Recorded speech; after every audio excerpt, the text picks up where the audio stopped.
What's going on, everybody, and welcome back to YoungCap, the podcast and YouTube platform in which I'm going to be interviewing some of the most successful entrepreneurs and capitalists to find out how they got to be where they are at today. I'm your host, Dominic Wilson, and joining us back here with episode 2, I'm here with Mike Waters, owner of Phase One Sports. Mike, how are you doing today?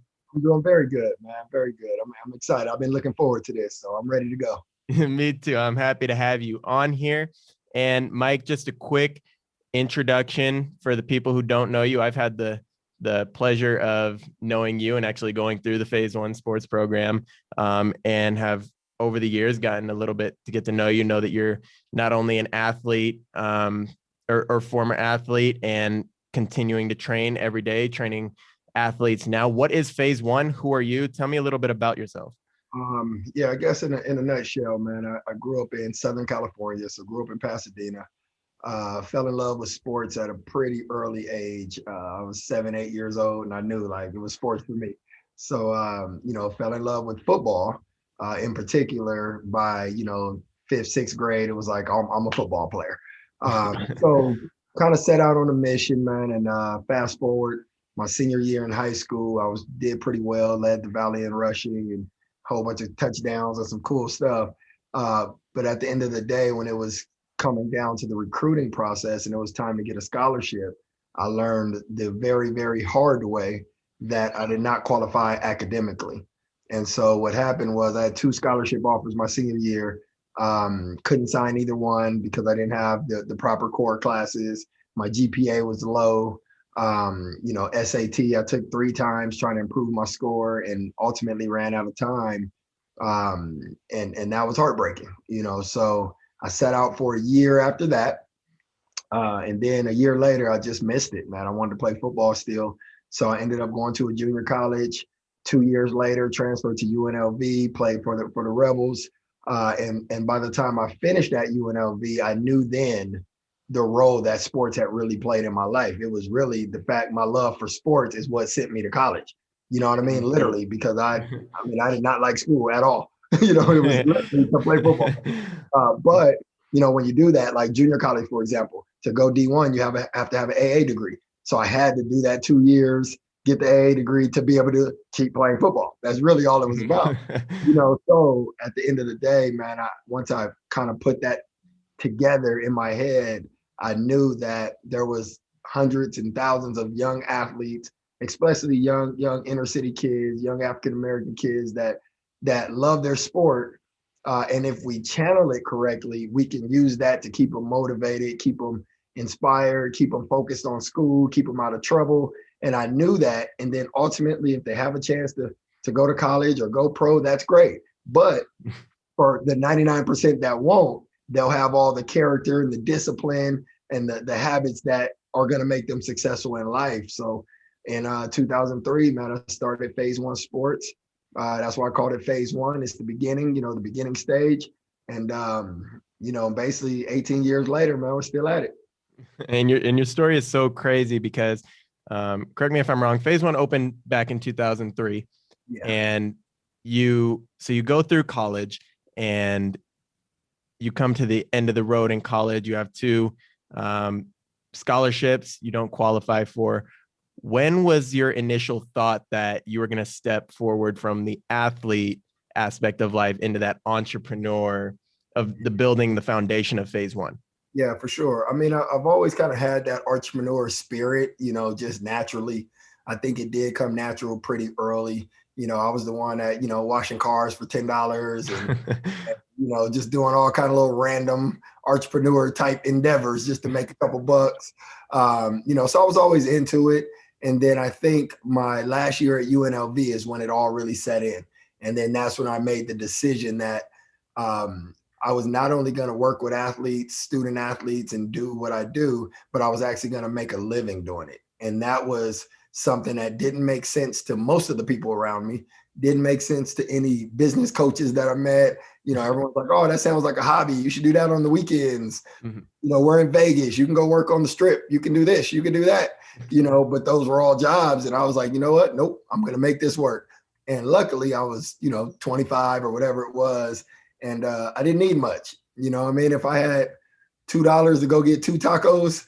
You know what I mean? I was pretty much, I was like, I'm good. I ate, so that really just kind of sent me on a mission. So from that moment in 2003, I started building, learning more about business and actually building phase one. And that's led me here today.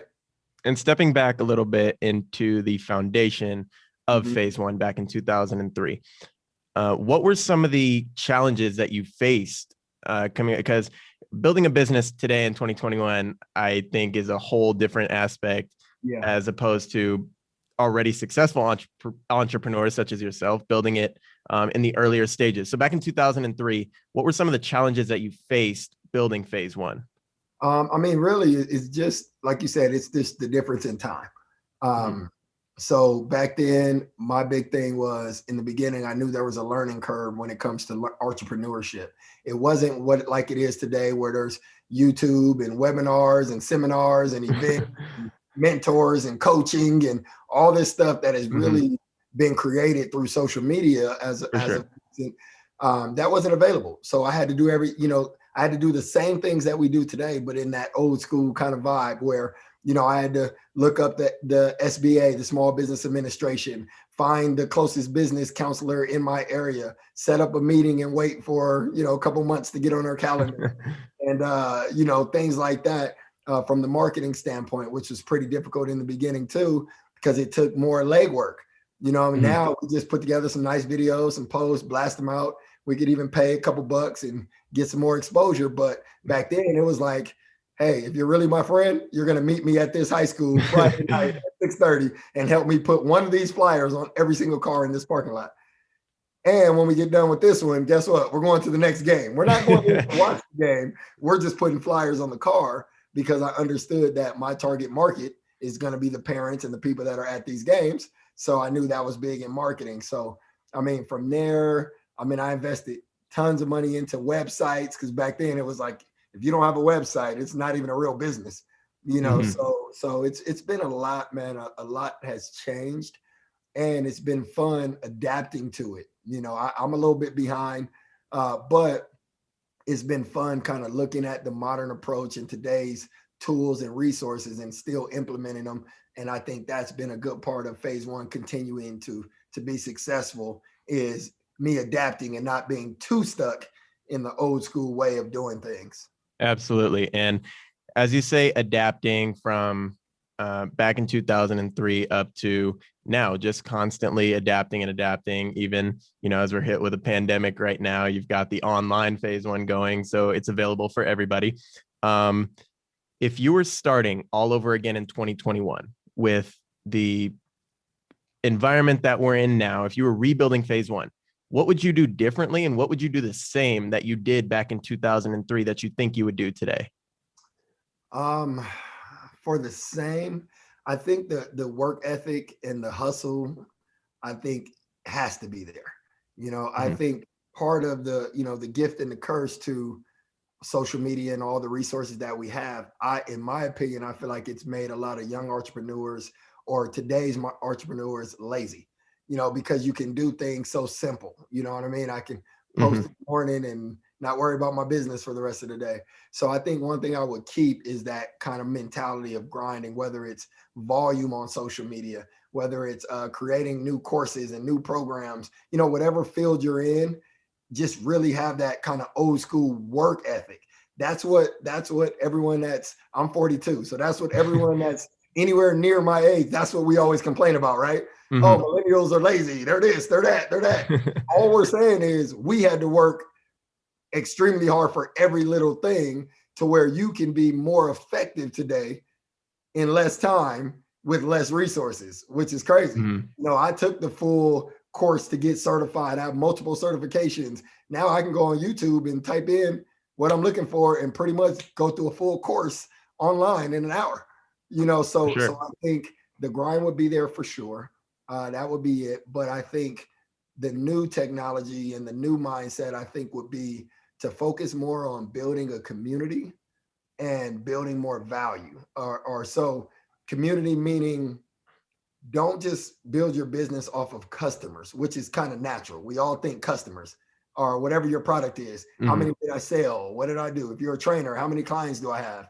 You know, we always look at it as that. My focus for 2021 has been to build a community. So I want people to feel like they're a part of something, not that they bought a program or they bought a shirt or they bought whatever, some joggers from Phase One online. I want them to buy the joggers because they feel like they're a part of this brand and this culture that we've created over the years. So it's really been like a new mission for me, you know, to kind of, it's like starting a new business because Phase One is known here in Vegas. I mean, I can't even go anywhere in Vegas without somebody going, "Hey, Phase One, Mike," right? But that's in Vegas. But if we're gonna grow outside of those walls, guess what? I got to start over just like anyone else. So I'm having fun and getting frustrated at the same time doing it. And I love that you touched on community being such a big part of Phase One and your vision, because as even when I was at Phase One, when your Southwest location was opening here in Las Vegas, towards the beginning, back in the green turf days. As far as the community goes, I watched Phase One not just be the center for football development and breeding NFL athletes. I watched softball teams come in, soccer. I had, you know, dentists come in just because they wanted to get the fitness out of it. So my question for you is, what is the importance as an entrepreneur for, I would say, exercise and using that, getting in the gym? Because I know today, like your Elon Musk, your Jeff Bezos, your entrepreneurs in general, it's so common to be that workout being the first thing you do in the morning and just being that first task completed and getting ready for the day. So what has these workouts and that exercise being in the gym done for you as an entrepreneur? Yeah. So, and it's crazy you say that. I literally just posted maybe Saturday morning, a new video on YouTube that's the focus of the video. And the video stemmed from someone else basically asking the same question. They just asked it a different way. I like your way better. Your way was like, why are you still training that hard, dude? You're 42. You've already done, like, why are you still pushing like that? Like, it was more like a concern. Like, what are you doing? Like, go get fat already. like, you did it. Now go enjoy it, whatever. I'm like, so the reason I did the video is because I look at training as something totally different. You know, first thing you notice, I didn't say working out. Working out is something you do casually. Training means you're preparing for something, you know, and so I'm not an athlete anymore. So I consider myself a corporate athlete, meaning I'm an entrepreneur, which means that when I go to the gym and when I work out, my goal is to push myself and basically push myself to that limit, push to where I do want to quit, where I do want to give up. And just by fighting through that 3, 4, 5 days a week, that to me is preparation for what being an entrepreneur is. There's going to be times where you're up, times where you're down, times when you're winning, times when you're losing. How do you prepare for that? You know what I mean? If you think about it, if you have an athletic background, the last time that you had to even think about it, and you probably didn't even realize it at the time, was in those hard games. You're down by 14 at halftime. You know what I mean? Boom, you score. You're down by 7. There's 3 minutes left. So you're like highs and lows. 1 minute you're up. Next minute they're up. The momentum is swinging. That's what life in entrepreneurship is. So at the end of the day, I still train to prepare for what's coming my way. My training allowed me to deal with COVID better because it's like I'm prepared. I know this. I mean, it's gonna be rough, but I'm prepared. I put myself through torture just to be ready for these moments to see how I respond. So that's my comparison, or why I still train the way I do. And I think any entrepreneur out there should really make their health and their fitness a priority. One thing you'll learn when you're an entrepreneur is, out of the 24 hours a day that you get, the 8 that you sleep, the 16 remaining, or whatever the case, whatever your schedule is, you're going to realize that when you're an entrepreneur, none of those are really for you. Those hours are spent, whether it's marketing, whether it's communicating, whether it's social media, whether it's training. What you're just working for other people, especially if you're doing it right, because this is about community, about giving value. So if you're doing it right, you're giving everything. So I love getting up early in the morning, having my hour 15-minute workout, because that is the hour and 15 minutes that's mine. It's mine. Headphones are on, the emails are down, the phone is down, everything. It's just time to can I have 1 hour that's mine out of the 24? That's all I want. So I think it's important to build those habits early, and that'll help carry you through your entrepreneurial journey. And so you've always pushed yourself, even from the start of your entrepreneurial career, building phase one. You just never really accepted failure.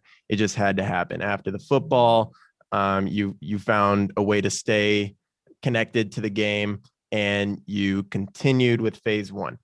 In your earlier years, what is some things that our young entrepreneurs today or young caps can input into their lives early on right now? Because I know it seems like a right now for me, even as a young entrepreneur, it doesn't seem like I can do a whole lot because my age limits me. And I know there's other young entrepreneurs out there who feel the same way. So as a young entrepreneur, what would you say that we could do earlier on to input, whether it be from, training or going out on YouTube, looking, finding different resources, reading? What are some of those key impactful things that you would say young entrepreneurs could input into their life today? I think number one would be, it's always good to have a mentor, to have, whether it be a coach, a mentor, and it can be paid, it can be non-paid, it could be a friend, it could be a parent, but just having somebody that believes in your vision and believes in your potential, and that could continue to pour energy into you. You know what I mean? If you think the conversation you and I had, I don't know, a month ago, whenever it was, when you were giving me the idea of this, right? And I'm like, cool. All right. Sounds good. Let me know when it's done. Mm-hmm. That was a small piece of mentoring. All Mm-hmm. right. You got the idea done. Now what? So when you hit me and said, I'm up, we're up and running. I'm like, so now it's like, what's next? Then now we start talking about marketing, things like that. Mm-hmm. So at the end of the day, having a mentor, coach, I think is key. And then I think from there, if you can figure out a way, I'll give you 2 more points. If you could figure out a way to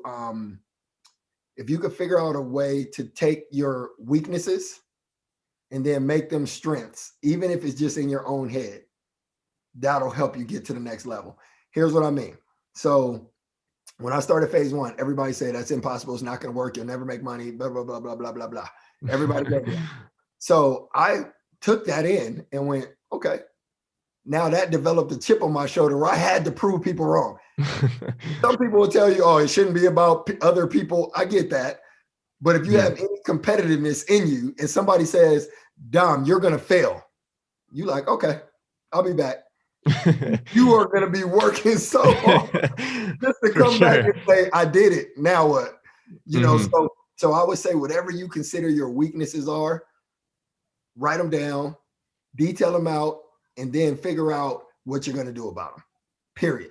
And then the third one is with something that I've really used a lot, because I feel like when it comes to entrepreneurship and business, especially in the African-American community, there's not a lot of role models. There's more now because social media and people are coming out. You're watching Jay-Z make $1 billion deals, and now you're starting to see it more, which is great. But if you really go back, when I started phase one, there was really, it was like Russell Simmons, maybe. You know what I mean? Like even P. Diddy and those guys weren't even like where they're at today. So what I did was I started to study people that resembled me, looked like me, and basically had accomplished some level of success. And then when I started studying, I started looking at timelines. Okay, he started, 6 years before me or whatever the case. So in 6 years, can I be here? Or in 3 years, could I be here? So I started to really create my own little mental game of, okay, I want to be like this person. So let me watch what they do. It could be a totally different industry. It doesn't have to be anyone in your industry. If you just watch how they move, watch how they work, watch the quotes that go up, I would do all that research. And then I would just create in my head is I have to match that. That's what I have to do if I'm going to ever become that, and the last piece to that would be the mindset for any young entrepreneur to me would be, I just posted something from Elon Musk earlier today, I think on my story. Take your 10-year plan and figure it out in 6 months. Literally, when he said that, I was like, I read it, I was like, oh, wow. And here's what I got out of it. We all create our own limitations. Yeah. Oh, this is going to take me 10 years to get to where I want to be. Why? Who decided that? Why 10? Why not 11? Mm-hmm. You know, so we all create these. Or in your case, you're how old right now? 17. I'm 17. So by the time I'm 25, I'm going to be the best. Why 25? Why not by 18? Why not by 19? Why not by 20? You know what I mean? But we'll naturally say by 25, because that sounds like a cool number to hit. Mm-hmm. I feel like I'm that guy now. I'm 25. My podcast is crazy. It's blowing up. I'm 25. Mm-hmm. You know what I mean? So look at that. Take your timelines, condense it down, man, and that'll keep you more aggressive and hungrier throughout the process.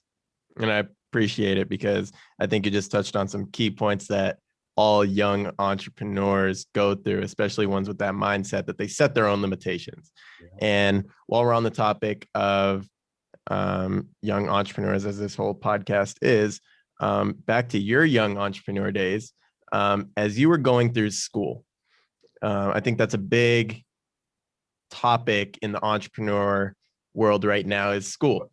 And my question to you is, what role did school play for you? Because I know going through school, you had the football in mind, you were chasing that, more focused on the football as opposed to the academics, but how has school impacted your entrepreneurial journey?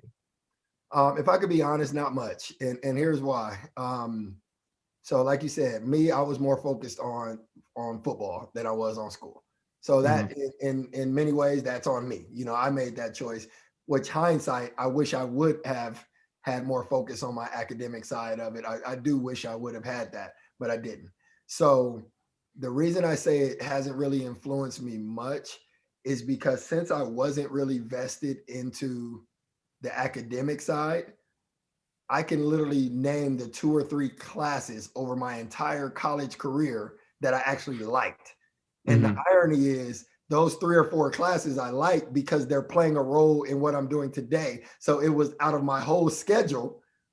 Those were the 2 or 3 classes out of my 24 courses that actually made sense to me. Speech class, I was like, speech, you got to learn how to talk, got to learn how to get in front of people. I don't know what I'm going to do when I'm older, but I'm sure I'm going to talk. Yeah. Speech, love that class, love it, got an A every semester. Communication, marketing, advertising, literally, and public relations. Those are my favorite classes of all my 4 years of college. 4 classes total. Why? Because those were the 4 that resonated. So that's why I think entrepreneurs can be sometimes even over the top with anti-college. And I understand the perspective, because if you look at it simply, I spent 4 years. Now, granted, let's remove football. I spent 4 years and I just narrowed it down to 4 classes that I really needed. I could have went to a seminar, got a workshop, got a course, and learned probably more detail than I learned in that college course. And I would have saved myself 3.5 years doing it. So I understand that logic, and I believe there's some truth to it. And I believe our education system is super outdated, so that doesn't help. But, outside of a sports mission or something like that, I think the hard part is so many people are just embedded in their brain, like I have to go to college, or parents are still going, hey, you got to go to college. I think now you should be looking at, even as a parent, you should be looking at your children saying, what gifts do you have? What's your talent? What's your passion? What's your purpose? And if it lines up, then they should go to college. Mom, I really want to be a doctor. Well, guess what? You have no choice. You're going to college. Cannot be a doctor without going to college. Yeah. You know what I mean? Mom, I really want to be an entrepreneur and start my own business. Okay. Well, we might not need college. We might be able to go do a business workshop, a seminar, education. There's so many options now. And I think people need to be at least open-minded to what their kid, or even if I'm looking in the mirror, what do I want? Is that at college, or is that at the 10X conference? You know what I mean? Exactly. The 10X conference is going to cost you $400 or $500 for 3 days. And tuition is going to cost you $50,000 a year. Yeah. You know what I mean? But like I said, some career paths is mandatory. Nursing, doctor, lawyer. There's some that if that's what your passion is and that's what you want to be, guess what? You got to go to college and you got to get good grades. You know what I mean? So that's my opinion. I appreciate it because I mean, so many points that you hit on every topic, I think relates directly to young entrepreneurs, and not even that, but just entrepreneurs in general getting started. Even if it's later on, you're 30 and you decide you have a business idea. There's just so many things that you can apply coming from all the knowledge that you have just dropped, and definitely I think is going to impact a lot of entrepreneurs. And the last question that I have for you before we close this thing out is, even when I was around phase one, when I did see you around, you were always working on something. I was there, like I said, when the green turf was there, we upgraded to the black. Phase one Northwest open. What's upcoming for phase one? What do you have planned? I know you have now 3 phase one locations, 2 here in Las Vegas, 1 in Hawaii. What's the next move for phase one? I think really we have 3 locations. I think the step that we're in right now is basically perfecting the model. We're doing a lot of internal restructuring right now and building more of a structure, more of a system behind how we operate, how we flow, everything from check-in process to, gym cleanliness. Like we're just kind of putting more of a structure behind it. And I do want to just say before I go to the next one, as a young entrepreneur, you start off doing everything. So it becomes, that transition is a lot harder than people think, which is why I believe some small businesses stay small, because they haven't implemented the structure and the system to make it to where it could be duplicatable or it can continue to grow. It just becomes something that you do individually. When I started phase one, I did the marketing, I did the design, I updated the website, I did the training, I ran the camps, I did everything. But over the years, I had to evolve into bringing in more people. But as an entrepreneur, sometimes that's hard. It's like a parent with their child. Hey, can you watch my kid? That's why newborn babies, their parents will never let you watch them. They're like, nope, you can't watch it. You could be, some moms won't even leave the kid with dad. Like, no. But in reality, that's the same thing as an entrepreneur. So I would say that that's our main focus right now. And then the second big one is building our phase one online community. That's really what I want to pour a lot of energy in for the rest of this year, for the next 9 months or so, just to really build that. Like I have some concepts that I'm working on that even, young entrepreneurs like yourself being able to do like a weekly call, just like kind of be a mentor coach in a sense. And we just do what we're doing now, but with 20 people. And ideas and brainstorming and sales pitch and tactics and, just kind of having fun, because I think now that entrepreneurship has become a big thing, or a more popular thing, I guess a better way of saying it, a more popular thing. I think for me, I've always had an interest in the younger people, just like my athletes. It's a reason I started with high school athletes and then college, and now we have pros. I didn't go straight to the pros. You know what I mean? Because just like with this entrepreneurship journey, I would love to have a community of young entrepreneurs from 15 to 20, 21, and just say, hey, let's develop, let's grow, let's learn, and let me give you everything I have. So that's, building community is pretty much my main priority right now. And so I'm still kind of defining what that looks like and just restructuring. Well, I'm excited for it. And YoungCap's tuned in today. Make sure you are following the process. You can follow Mike on Instagram at IamPhase1.